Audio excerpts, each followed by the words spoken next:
Assalamualaikum warahmatullahi wabarakatuh. Waalaikumsalam warahmatullahi wabarakatuh.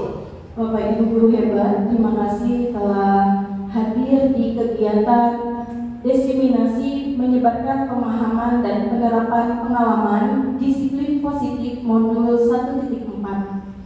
Baik, marilah kita bersama-sama memanjatkan puji syukur kehadirat Allah Subhanahu wa Ta'ala karena atas karunia-Nya kita bisa hadir dan berdiskusi pada hari ini. Salawat dan salam tak lupa kita curahkan kepada Nabi Muhammad SAW beserta keluarga, sahabat dan umatnya hingga akhir zaman. Baik Bapak Ibu, untuk memulai acara ini kita bersama-sama membaca basmalah. Bismillahirrahmanirrahim. Semoga acaranya lancar sampai selesai. Baik Bapak Ibu, untuk mengejar selanjutnya adalah menyanyikan lagu Indonesia Raya. Hadirin dimohon berdiri.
Hadirin dimohon duduk kembali. Baik Bapak Ibu, izinkan saya untuk memperkenalkan diri. Saya Wahyuni, guru bahasa Indonesia di SMP Negeri 1 Sumber. Pada kesempatan kali ini, saya ingin menyebarkan pemahaman dan penerapan pengalaman modul 1.4 budaya positif. Di sini saya merupakan calon guru penggerak angkatan 11 dari Kabupaten Cirebon. Baik, untuk memulai kegiatan ini supaya semangat, kita ada ya dulu. Ya-nya saya contohkan ya. Pertama, semangat pagi, yes. Siapa kita? SMP Negeri 1 Sumber. SMP Negeri 1 Sumber, maju bergerak bersama. Bisa Bapak Ibu? Bisa. Coba kita lihat. Semangat pagi, yes. Siapa kita? SMP Negeri 1 Sumber. SMP Negeri 1 Sumber, maju bergerak bersama. Maju bergerak bersama. SMP Negeri 1 Sumber, maju bergerak bersama. Sekali lagi supaya semangat. Semangat pagi, yes. Siapa kita? SMP Negeri 1 Sumber. SMP Negeri 1 Sumber, maju bergerak bersama. Ya, tepuk tangan untuk kita semua.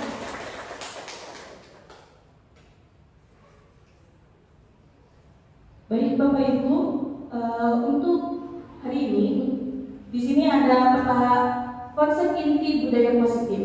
Dimulai dari perubahan paradigma belajar, kemudian disiplin positif, nilai-nilai kebajikan, kebutuhan dasar manusia, motivasi perilaku manusia, posisi kontrol diri, keyakinan kelas, dan segitiga restitusi.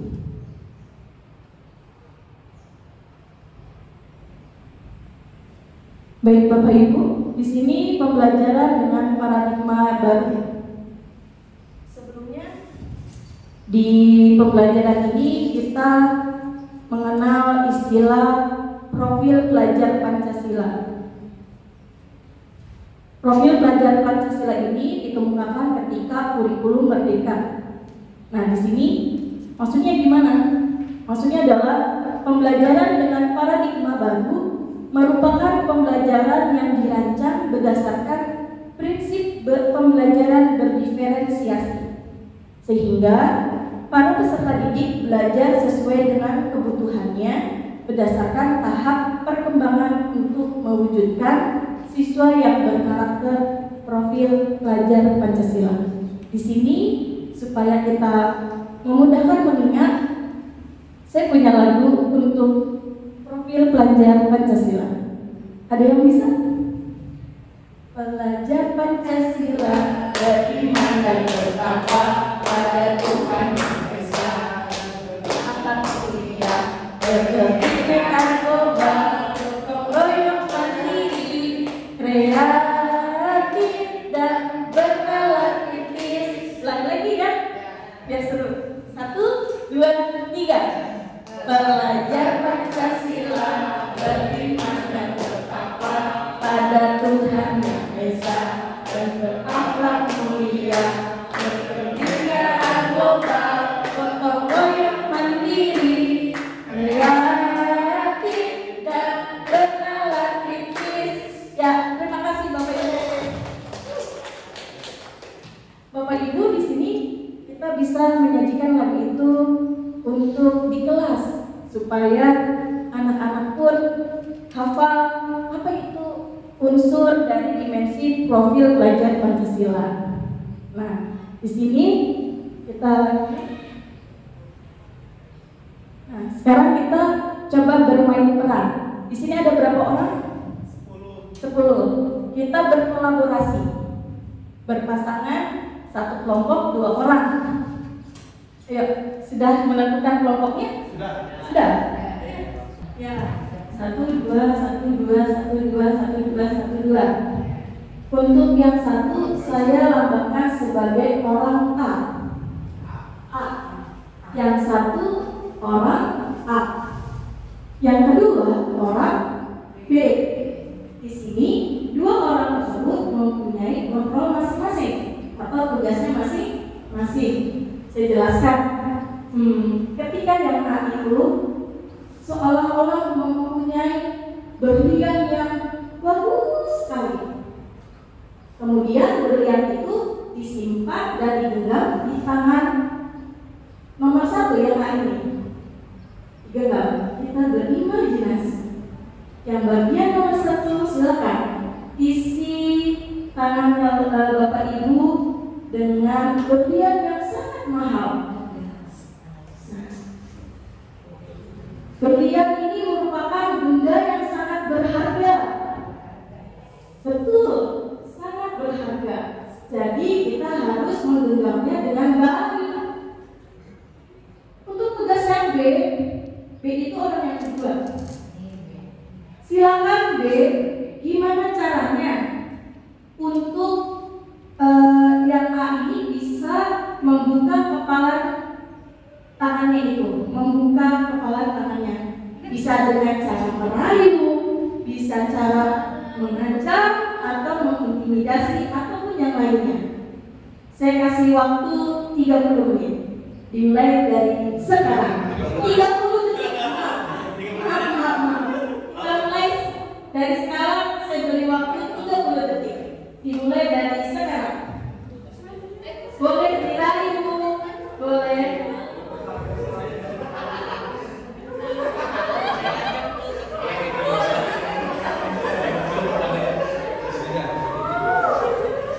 Saya nggak berani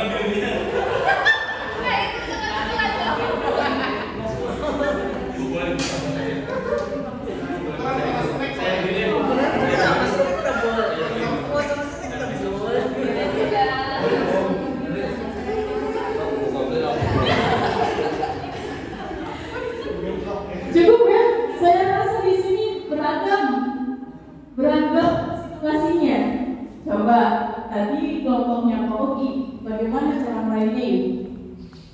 Saya merayu Pak Ogi ya, yang pagi hari ini saya meminta Ogi berikanlah beri kepada saya apapun akan saya berikan kepada Ogi.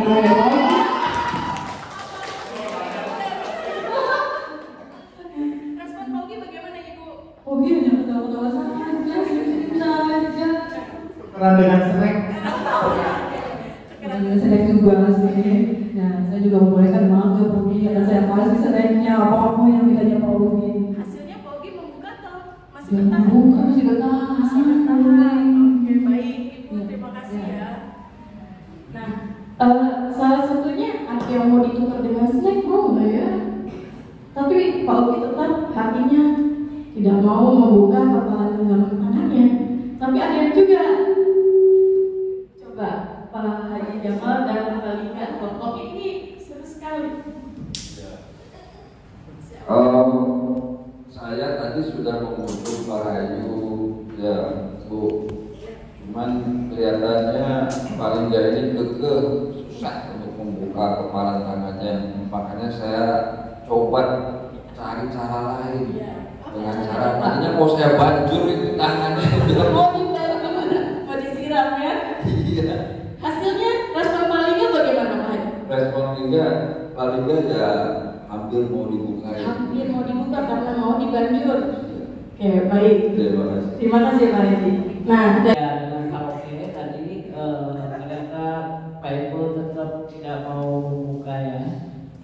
Oke, karena sudah buntu, saya coba kasih yang ada di sini yang sudah disiapkan panitia, tapi tetap tidak mau. Mungkin karena lebih berharga. Tapi menurut saya lebih berharga snack saya.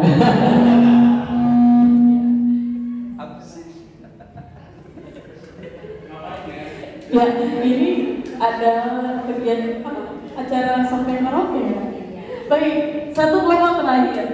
Ini ada yang menggelitik di antara Bu Mosi dan Pak Cahya. Ya, ketika kembali. Bu Mosi menggenggam tangannya yang hanya 1/2 gitu. Ya, sangat erat sekali. Saya coba meraih dengan coba buka ini saya beli berapapun, maksudnya 100 juta gitu. Tapi saya nggak punya uang. Ya dibeli berapapun tapi ya tetap nggak mau dan erat sekali buat tangan. Ya, saya nggak berani membukanya sih. Tidak berani membukanya. Baik. Bapak Ibu, semua responnya bervariasi ya. Ada yang tetap mengepalkan tangan, ada yang hampir membukanya. Nah, saya tergelitik sama yang hampir membuka. Bagaimana? Kesannya bagaimana Pak? Kesannya tadi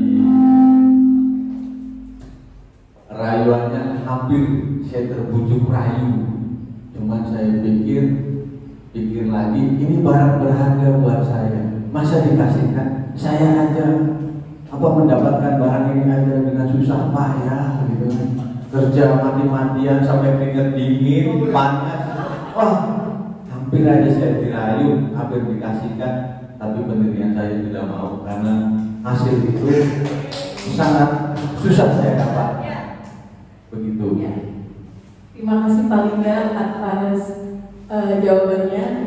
Saya lari ke Bunda Ila. Silakan Bunda, bagaimana alasannya kenapa Bunda masih bertahan untuk mengungkapkan tangannya? Tadi Bu Widya hanya ingin melihat.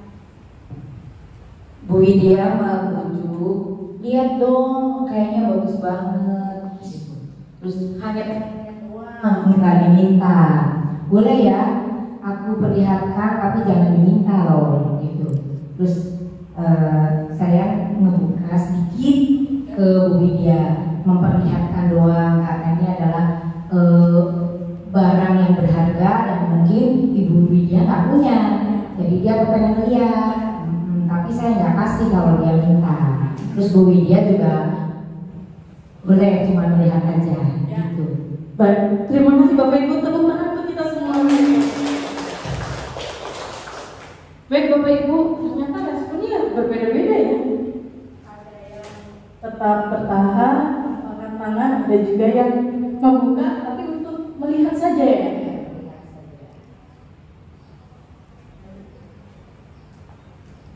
Nah, ini yang nomor 1, apakah Bapak Ibu atau B membuka kepalan tangan Anda? Mengapa dan apa alasan Anda atau B membuka kepalan tangan Anda? Ini sudah dijawab ya, beragam. Yang kedua, apakah Anda atau B menutup kepalan tangan Anda? Mengapa dan apa alasan Anda atau B tetap menutup kepalan tangan Anda? Tadi kalau melihat alasannya paling enggak, saya mendapatkannya susah payah. Jadi saya harus mempertahankannya. Tapi berbeda dengan pendapatnya Bunda Ila. Bunda Ila berbaik hati memperlihatkan berlian tersebut, tetapi tidak untuk diberikan, hanya diperlihatkan saja. Kemudian yang ketiga, dalam kegiatan ini sesungguhnya siapa yang memegang kendali atau kontrol untuk membuka atau menutup kepalan tangan? Kira-kira siapa ya? Yang punya sendiri, yang memiliki berlian itu. Jadi siapa yang mempunyai rasa ingin berbagi, itulah yang benar-benar ingin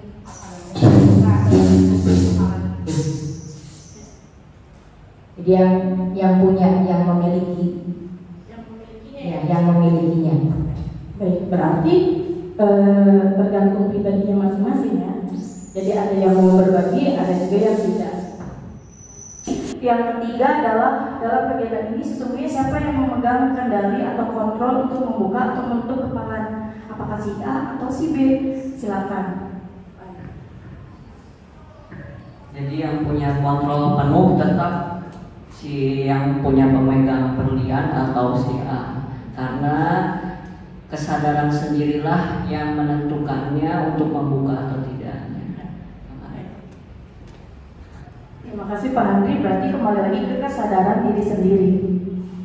Nah, di sini, baik Bapak Ibu, selanjutnya adalah di sini tentang miskonsepsi tentang teori kontrol. Ini pun tetap ada di dalam pembelajaran Bapak Ibu ketika kita menemui anak-anak. Nah, di sini yang pertama adalah ilusi guru mengontrol murid. Maksudnya bagaimana? Di sini pada dasarnya kita tidak dapat memaksa murid untuk berbuat sesuatu jikalau murid tersebut memilih untuk tidak melakukannya. Contohnya, misalkan ada anak, mohon maaf, badannya sehat tapi tidak mau melakukan kegiatan olahraga. Contoh, anak tersebut sebagaimanapun dibujuk, tapi tetap saja tidak mau. Nah, ini adalah salah satu ilusi guru mengontrol murid. Dan guru pun tidak hanya karena jawaban murid tersebut, Pak saya tidak mau, tapi guru tetap membujuknya. Nah, di sini adalah realnya, contohnya ada guru olahraga. Silakan Pak Lingga, barangkali ada pengalaman dengan murid. Ya, jadi saya sendiri yang alami di guru olahraga, ketika anak didik saya olahraga, tapi dia badannya sehat, gitu kan. Tapi pura-pura, Pak saya sakit, tahulah yang mana yang sakit, mana yang sehat.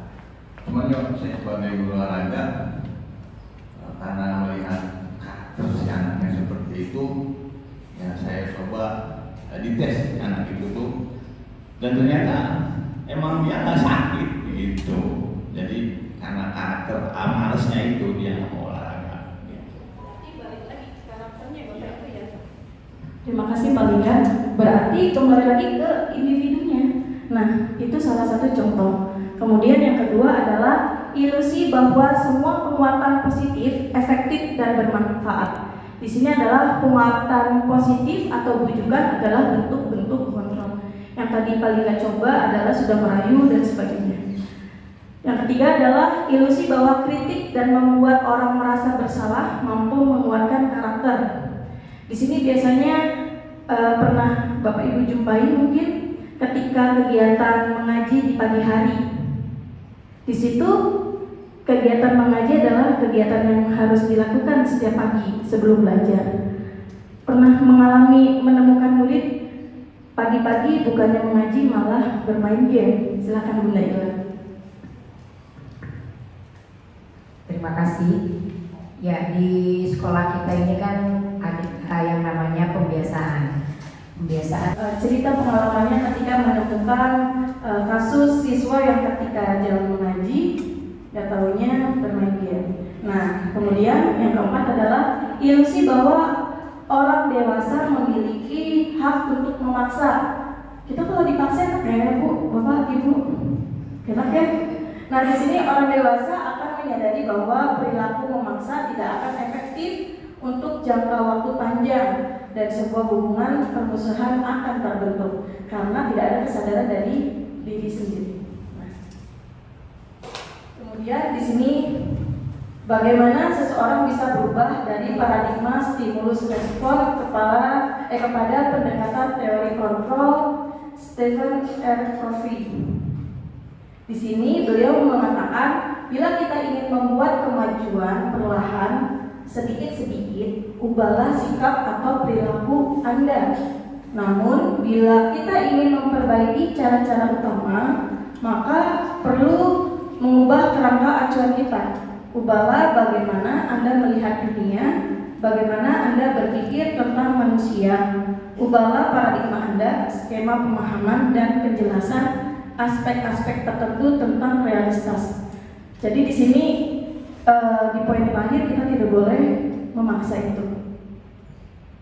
Nah, di sini Bapak Ibu, kita harus mengubah paradigma stimulus respon ke pendekatan teori kontrol. Kita ambil contohnya stimulus responnya, realitas atau kebutuhan kita itu sama. Faktanya kebutuhan kita sama apa beda, Bapak Ibu? Berbeda. Nah, ini didukung oleh teori kontrolnya, yaitu realitas kebutuhan kita itu berbeda-beda. Jadi kita tidak boleh menyamaratakan setiap orang. Kemudian yang kedua, semua orang melihat yang sama. Sedangkan teori kontrol di sini, setiap orang memiliki gambaran yang berbeda. Betul, Bapak Ibu? Nah, di sini setiap orang mempunyai sudut pandangnya masing-masing. Dan masih banyak contoh yang lainnya. Nah, Bapak Ibu,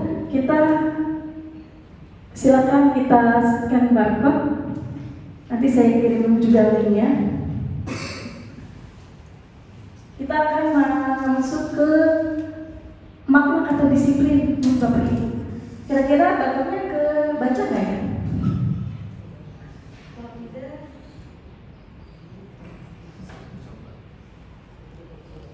Kalau tidak kebaca, saya kirim link. Ya, pakai Mentimeter. Ikut generasi. Masuk. Boleh saya berbicara dengan Pak P. Boleh. Recording. Boleh. Pakai makan ya. Boleh. Siap.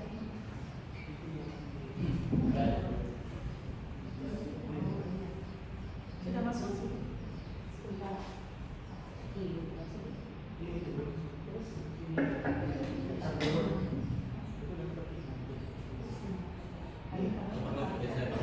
Barcode-nya mana boleh dulu selesai semua? Gimana? Oh, barcode-nya belum. Saya kirim link aja ya. Tulisan kata-kata di situ. Kata-kata di sini apa yang terbaik di mana? Nah, itu saya sudah kirim ya. Nah,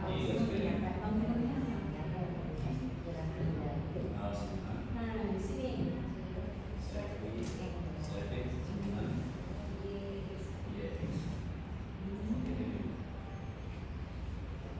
Udah bisa belum? Sudah bisa. Passwordnya? Oh, presentasinya belum. Nanti itu di situ pendapatnya di sini. Present aja bisa. Ketik di situ. Present. Iya. Oh iya.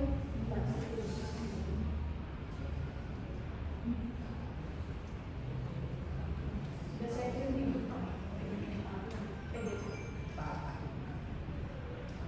silakan Bapak Ibu boleh diisi. Menurut Bapak Ibu makna disiplin itu seperti apa?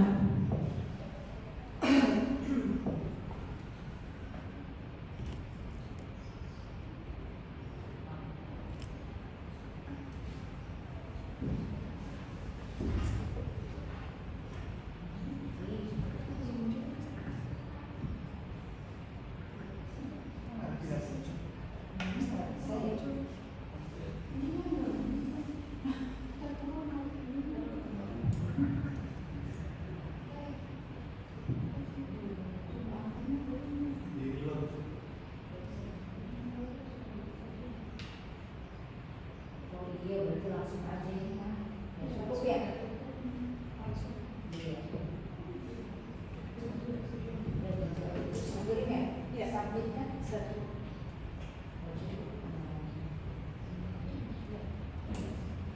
Nah, di sini ada mengikuti aturan berlaku. Ada kepatuhan, tepat waktu, taat aturan, ketaatan, tata tertib, mentaati peraturan, ada terbayang peraturan, ada lagi tata aturan juga, taat aturan, kesadaran diri. Ada lagi? Cukup? Berarti di sini dari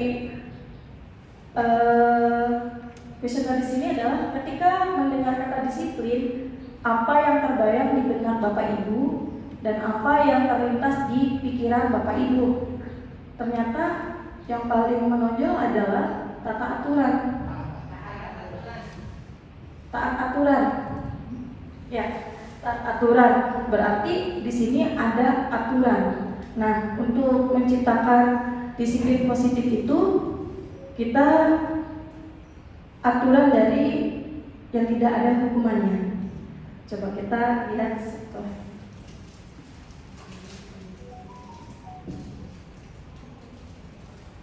Nah, di sini disiplin berasal dari kata disiplina yang artinya belajar. Disiplin mengacu pada disiplin diri yang memiliki tanggung jawab terhadap apa yang dilakukan berdasarkan nilai-nilai yang diyakini. Berarti tadi taat aturan nih Bapak Ibu ya. Berarti sudah sesuai. Nah, untuk menuju ke disiplin positif merupakan salah satu cara penerapan disiplin yang bertujuan untuk menumbuhkan kesadaran serta memberdayakan murid tanpa imbalan atau reward, ancaman atau hukuman. Nah, jadi muncul dari kesadaran diri sendiri. Bapak Ibu sadar tidak sadar ketika kita kegiatan redaton, anak-anak itu maju ke depan karena apa ya kira-kira ya? Mana siapa yang mau jawab? Bu Widya, silakan. Baik, terima kasih.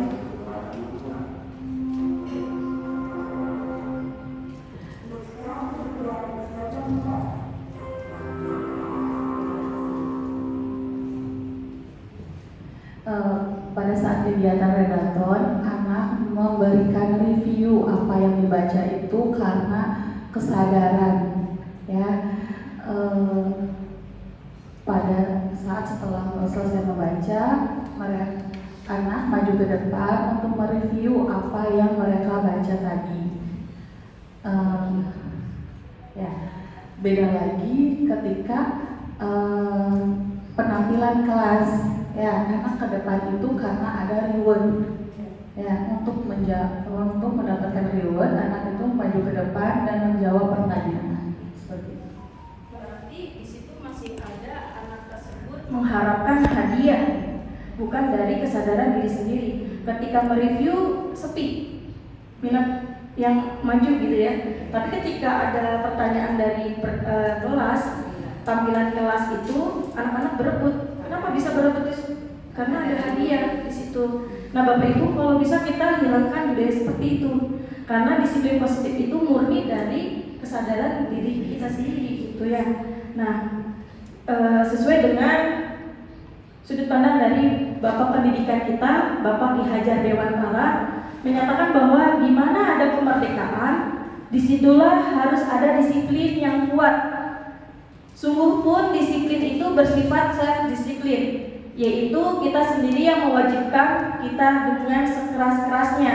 Tetapi itu sama saja, sebab jikalau kita tidak cakap melakukan self-disiplin, wajiblah penguasa lain mendisiplinkan diri kita. Dan peraturan demikian itulah harus ada di dalam suasana yang merdeka.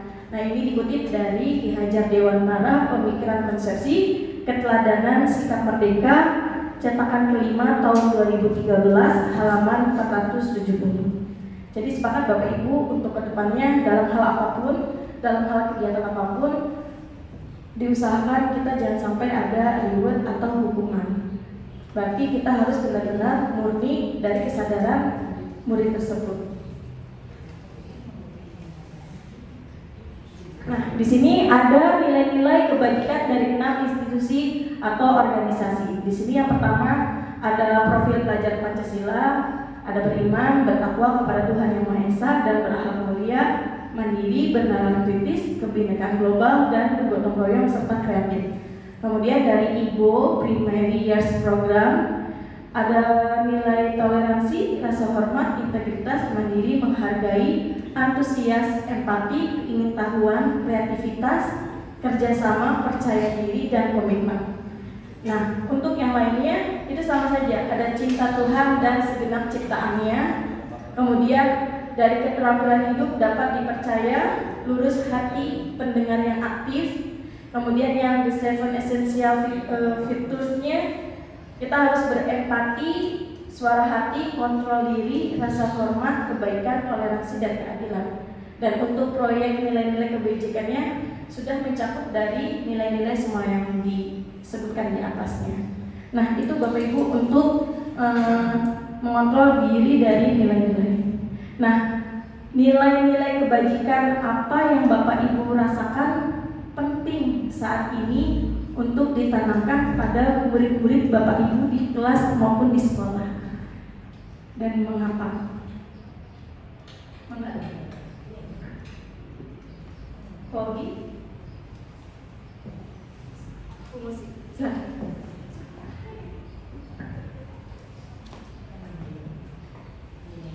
Nilai-nilai kebajikan yang kita tanamkan di kelas saat KBM itu ya, contohnya adalah nilai tadi, disiplin waktu itu. Kita udah masuk ke kelas, anak masih berada di luar tentunya. Nah, kita mendisiplinkan dari awal mulai KBM, anak ada yang masih di kantin, kita beri nilai bahwa perilaku mereka itu adalah salah gitu, karena masih berada di luar kelas.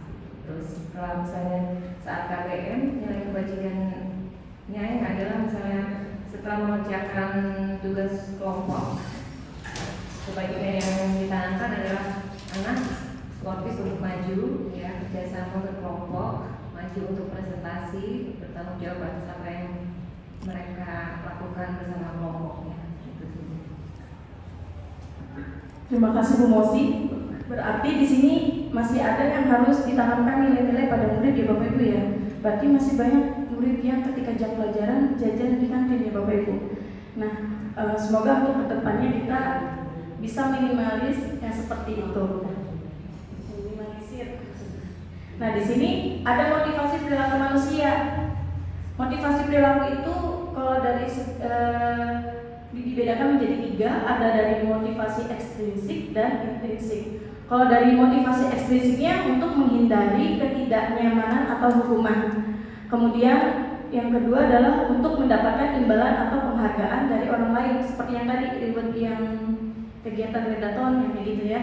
Kemudian kalau motivasi intrinsik di sini untuk menjadi orang yang mereka inginkan dan menghargai diri sendiri dengan nilai yang mereka percaya. Jadi dari sini kita bisa membedakan siswa yang benar-benar maju karena motivasi dari diri sendiri dan maju karena motivasi dari faktor ekstrinsik yang tadi di sini.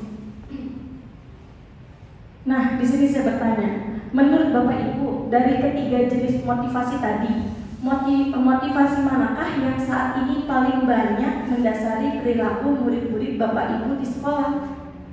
Ada yang bisa jelaskan enggak? Ya, untuk di sekolahnya perilaku yang ekstrinsik, tapi di sini sudah dimulai dengan yang namanya motivasi intrinsik ya. Sudah mulai dibangun dan mudah-mudahan ekstrinsik mulai ditinggalkan. Ada pendapat lain? Enggak, Ogi?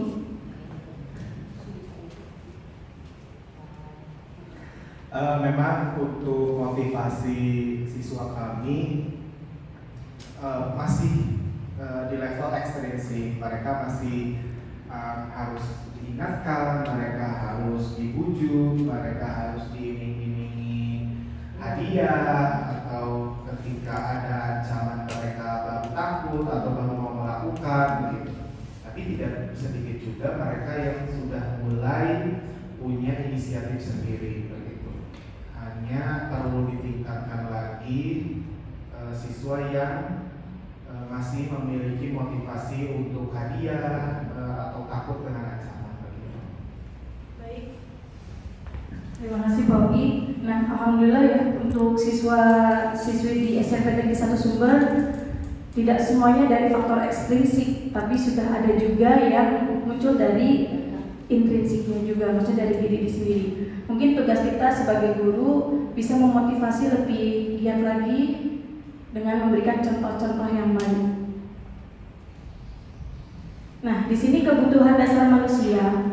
Kebutuhan dasar manusia pada manusia merupakan unsur-unsur yang dibutuhkan oleh manusia dalam menjaga keseimbangan baik secara fisiologis maupun psikologis.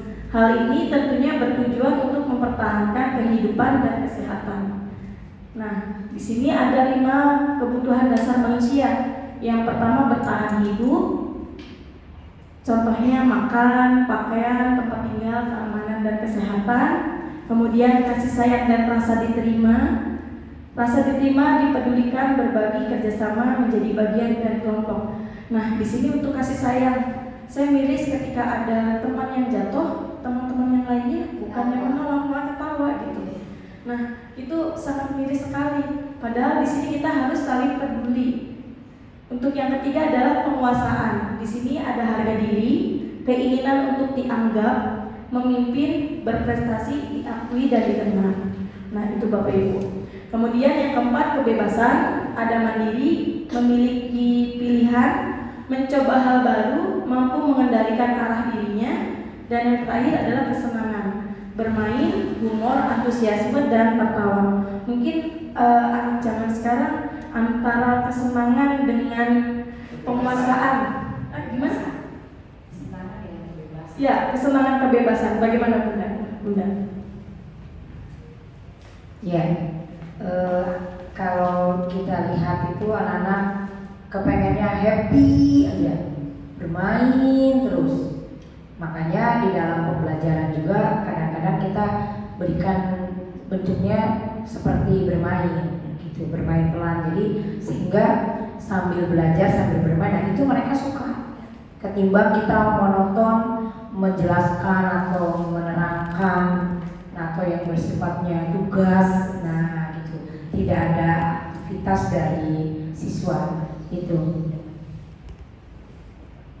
Terima kasih Bu Naila. Berarti tugas kita sebagai guru harus selalu berinovatif ya dalam mengemas pembelajaran kita sehari-hari yang akan disampaikan kepada murid-murid kita. Nah, di sini ada studi kasus Bapak Ibu. Silakan Pak Ibu barangkali ingin membacakan.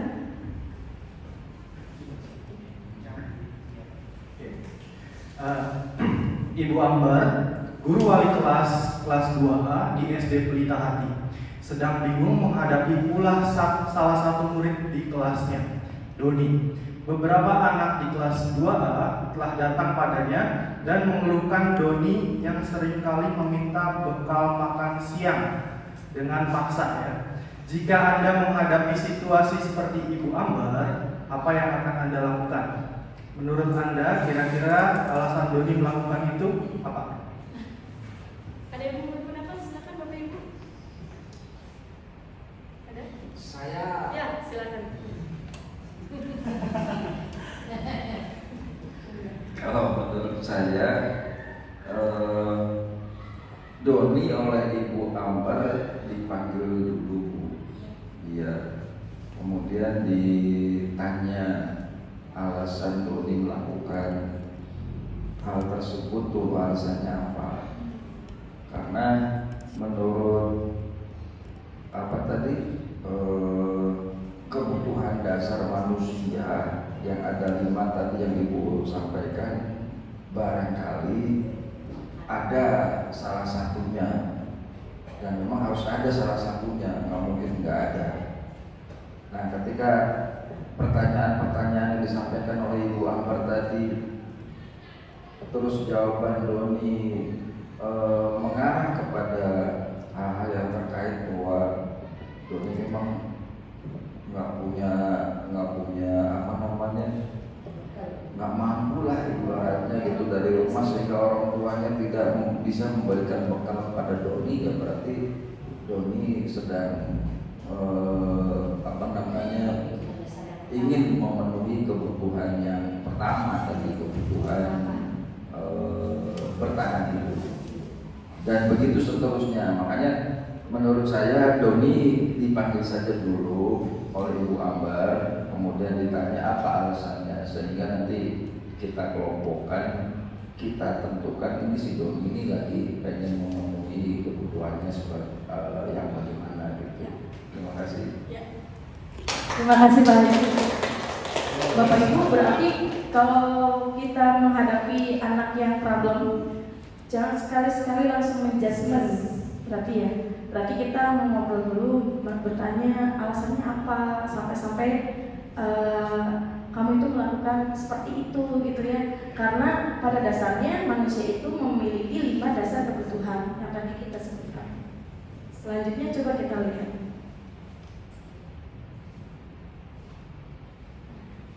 Di sini merujuk dari kasusnya Doni, ada yang bertahan hidup yang sudah tadi Pak Haji Jamal jawab ya.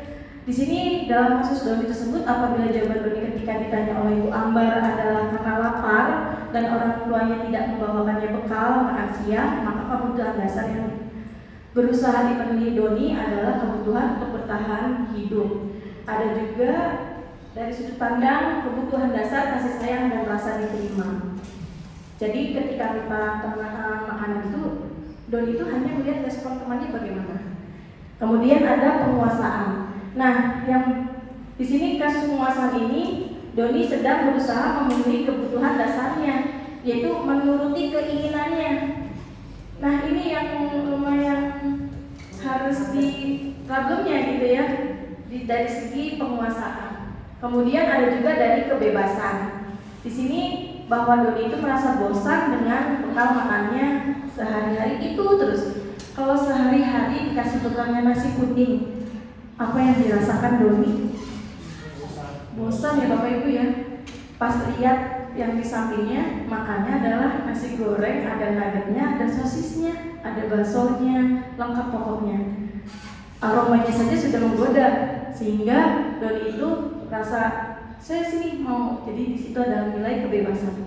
Kemudian di sini ada nilai kebutuhan kesenangan, yaitu karena iseng. Sudah mengalami atau menjumpai anak-anak yang iseng, jahil. Bu Yuli, silakan. Terima kasih. Saya pernah ya mengalami itu. Jadi ketika temannya itu lagi mengerjakan tugas kelompok, nah ada salah satu siswa itu kan dia ada bola ternyata gitu. Nah ada yang bermain bola di situ. Nah lagi mengerjakan itu dia menjadi, Bu itu pulpennya diambil, Ibu itu bukunya diambil gitu. Jadi anak tersebut ya sering menurut saya gitu. Ketika seringnya itu tugas kelompok. Terima kasih Bu Yuli atas pengalamannya. Yaitu Bapak Ibu ada 5 dasar yang anak itu kebutuhannya ya macam-macam. Jangan sekali-sekali kita menjudge anak itu seperti apa. Tapi kita harus tanya terlebih dahulu alasannya apa. Seperti itu. Nah, saatnya kita kuis. Bapak Ibu, di sini saya ada kuis. Bapak Ibu, linknya sudah saya kirim. Sebentar.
3 soal, betul. Pak Andri berapa? Pak Haji? Oh, ya, 100. Coba. Iya, hebat. 100 semua. Bu Widya, Bu Mosi, Bu Naila sudah.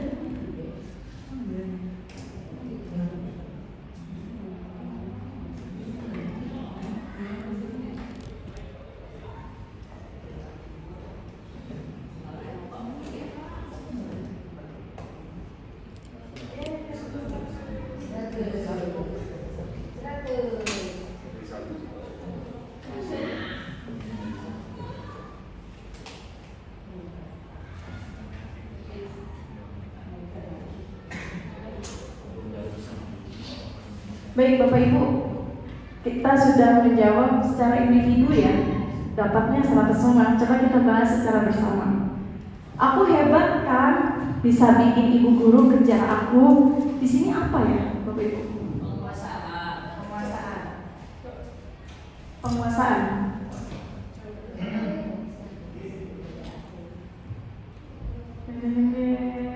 Ya, betul. Terus yang kedua, ibu kejar aku karena ibu guru sayang aku. Kira-kira apa ya Bapak Ibu? Ya, betul. Cinta dan kasih sayang. Yang terakhir, aku bosan belajar mewarnai terus di dalam kelas. Kira-kira apa ya Bapak Ibu? Ya, betul sekali Bapak Ibu. Jadi di sini anak-anak itu mungkin, maaf kalau istilahnya caper ya, cari perhatian baik ke lawan jenis maupun terhadap kita juga sebagai gurunya. Bapak Ibu menemui anak yang tidak pernah diam di kelasnya? Ya, boleh berbagi ceritanya, silakan Bu.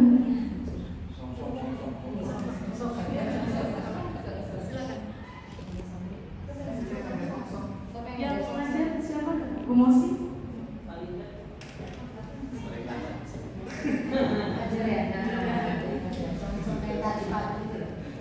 Tidak hanya sosok aja, ada di kelas lain juga. Betul-betul cari perhatiannya itu terlihat saat ya apa ya, nggak setiap masuk baru mulai aja ya ibu ada aja pertanyaan yang tidak bermutu yang harus saya ungkapkan. Ya contohnya, Bu, saya lupanya ketinggalan, Bu, pinjam punya ibu. Ada aja contohnya, banyak lagi halnya yang ibu bukunya gini Bu, kecoret ya, gitu aja ya. Kecoret aja sampai bilang ya. Itu kasih sayang. Kasih sayang. Ya, Jadi ya gimana? Silakan. Ya, anak-anak seperti itu yang apa namanya, sedikit guru, sedikit apa gitu ya, atau mereka mau berbuat tingkah di kelasnya. Salah satu indikasinya ya dia tuh butuh perhatian, diperhatikan ya. Kalau di rumahnya tidak diperhatikan. Jadi kita juga harus tadi benar kata Pak Haji, menganalisis kebutuhan siswa tersebut. Apa aja kebutuhannya. Jadi kita akan treatment sesuai fakta di lapangan. Jadi nggak langsung ini gitu. Menurut pandangan kita, karena kita nggak bisa mengorder orang lain, jadi harus tahu sudut pandang dia. Gitu. Betul. Ngomong-ngomong mengontrol orang lain, saya di sini punya game berpasangan lagi Bapak Ibu. Supaya kita tidak jenuh ya Bapak Ibu, kita speaking dulu. Lebih enaknya kayaknya laki-laki sama laki-laki, perempuan sama perempuan. Ya, sama Pak Uki. Silakan. Mister ke Pak Uki. Boleh berdiri berpasangan. Berdua lagi. Karena kita harus selalu berkolaborasi.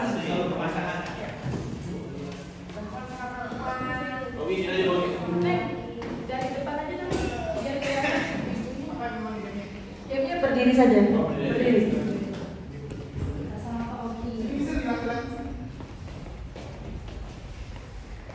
Jadi berpasangan, saling berhadapan Bapak Ibu. Nah, saling berhadapan. Jadi yang satu harus punya prinsip posisi tangannya begini, yang sebelah begini. Nah, yang sebelah kirinya ini. Saya ambil contoh ya, sama Bunda dulu. Nah, contohnya seperti ini Bapak Ibu. Bunda yang ambil kendali, saya agak mundur diri. Nanti instruksinya dari saya. Contoh instruksinya adalah mendekat, menjauh, mendekat, tangkap. Ketika tangkap, nanti yang selalu begini langsung jangan sampai ketangkap, jangan sampai kena. Ya, kita mulai. Sudah paham? Ya. Yang bebas, mau kanan mau kiri nanti kita bergantian. Sudah siap Bapak Ibu? Mendekat, menjauh. Ya.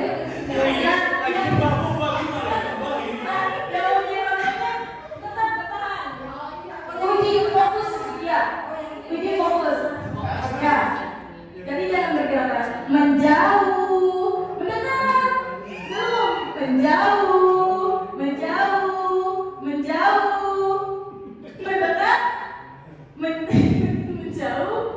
tangkap. Ada, tangkap ya. Ini gimana caranya biar dapat tangkap? Ya itu berarti kita coba sebaliknya gantian yang kanan. Nah itu sudah siap. Menjauh, mendekat, menjauh.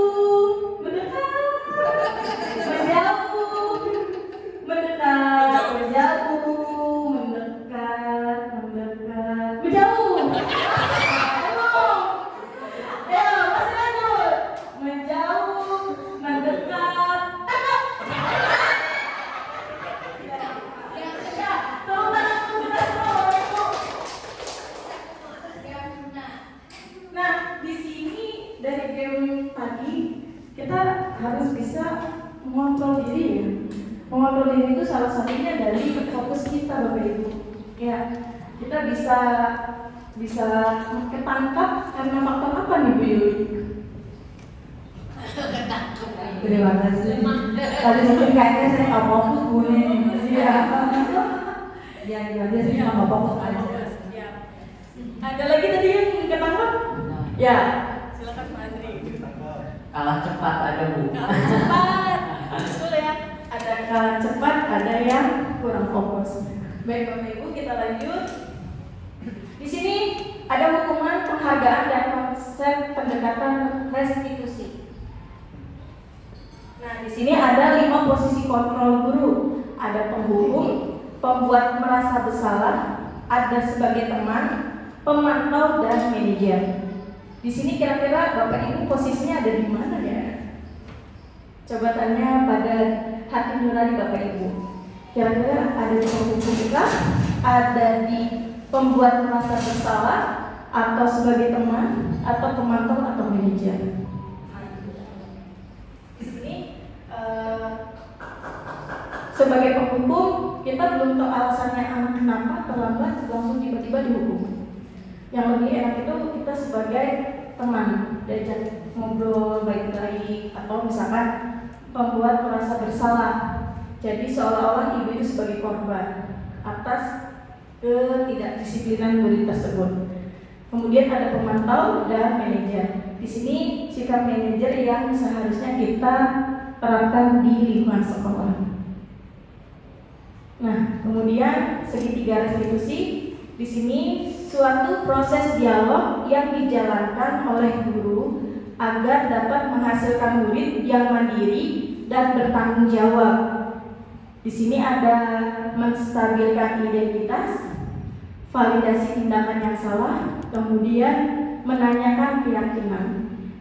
Nah, itu semua merupakan tahap dari segitiga restitusi.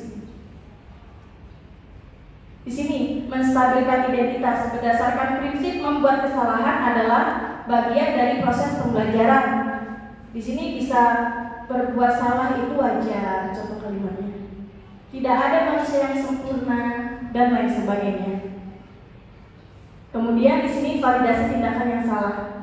Berdasarkan prinsip setiap perilaku berupaya memenuhi suatu kebutuhan tertentu. Contohnya adalah kamu pasti punya alasan mengapa melakukan hal itu. Jadi kita jangan segan-segan menanyakan alasannya apa. Kemudian yang menanyakan keyakinan. Di sini berdasarkan prinsip teori kontrol bahwa pada dasarnya kita termotivasi secara intrinsik. Contohnya apa keyakinan kelas kita, kemudian nilai-nilai apa yang telah disepakati bersama. Jadi kita hanya menanyakan, yang menjawab itu murid sendiri, biar dia di situ ada proses berpikir. Nah, ini salah satu contoh pengaplikasian segitiga restitusi.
Bapak Ibu mungkin suaranya terdengar jelas apa kurang ya.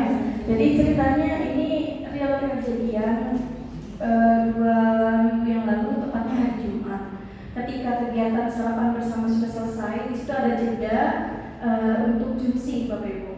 Nah, jumsi tersebut empat anak ini, anak-anak hebat kita ini bukan melakukan jumsi, tetapi bermain remi di belakang bagian pojok kelas. Sampai tidak sadar ketika saya masuk, anak masih asik bermain remi. Seperti itu Bapak Ibu. Anak-anak kaget, pada ketakutan awalnya, disuruh maju, anak-anak ketakutan. Tapi ketika saya mengaplikasikan segitiga restitusi itu, anak-anak merasa nyaman. Nyamannya tidak merasa di judgement, kamu salah, ini salah. Nah, tidak, tapi saya tanya dulu alasannya kenapa kok bisa-bisanya kalian itu bermain remi. Dan sampai anak tersebut mengakui kesalahannya dengan jujur, kemudian sampai meminta maaf.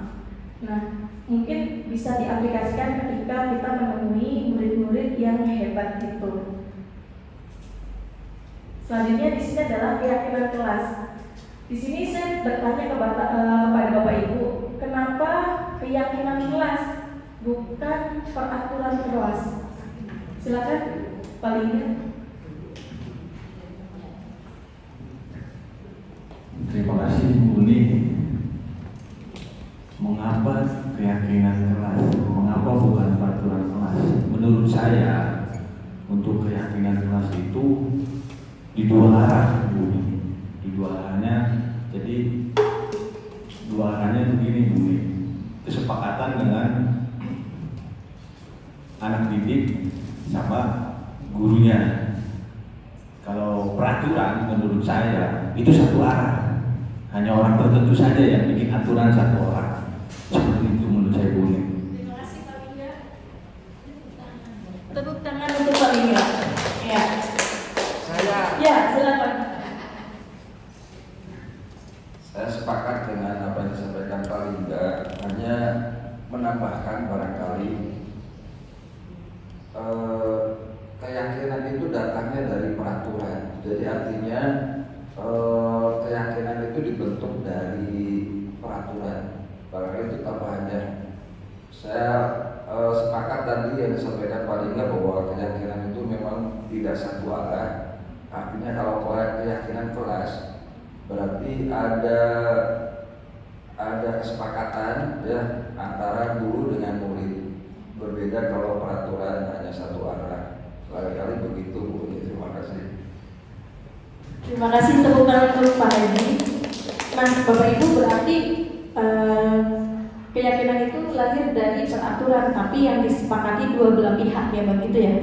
Nah, coba kita lihat di sini.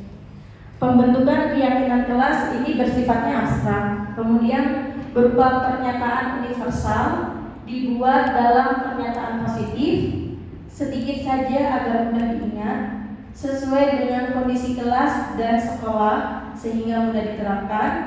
Semua warga atau warga kelas dilibatkan saat membuat keyakinan kelas. Nah, Bapak Ibu, pas awal masuk kelas 9, saya coba menerapkan pembentukan keyakinan kelas di kelas 9B.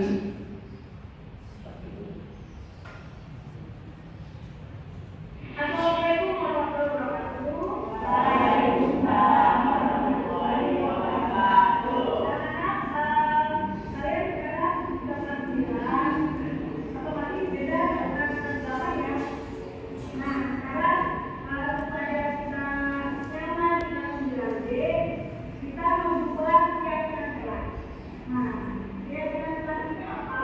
Keyakinan kelas ini adalah sebuah kesepakatan kita bersama untuk kita jalani sebagai warga kelas 9B. Jadi kita bikin surat dari keyakinan kelas seperti apa, nanti dibagikan pertemuan ini nanti saya bikin. Ya, satu kelas.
biar tidak terus sama pelajaran.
Itu sedikit cuplikan Bapak Ibu ketika di kelas 9B menerapkan atau membuat kesepakatan kelas. Nah, Bapak Ibu barangkali di sini ada yang mau berbagi di kelasnya sudah ada yang membuat kesepakatan kelas. Sebenarnya ya silakan Pak Andri. Saya sebelum mengajar jadi guru mapel ya Pak, Bu, ini saya sudah membuat kesepakatan kelas untuk disiplin di dalam kelas ketika jam masuk. Bapak saya inginnya murid itu sudah ada di kelas, tidak kemana-mana. Dan kesepakatan ini dibangun dengan kesepakatan bersama dengan murid-murid yang saya ampu, dengan cara menuliskan di kertasnya masing-masing, lalu dikumpulkan ke saya. Ya, terima kasih Pak Andri. Berarti Bapak Ibu, kesepakatan kelas itu tidak hanya berlaku untuk dalam kelas, tapi ketika kesepakatan belajar pun kita perlu ya Bapak Ibu. Bapak Ibu, demikian materi yang saya sampaikan. Kurang lebihnya mohon maaf apabila ada kata-kata atau sikap saya yang kurang berkenan di hati Bapak Ibu. Namun juga manusia tidak ada yang sempurna.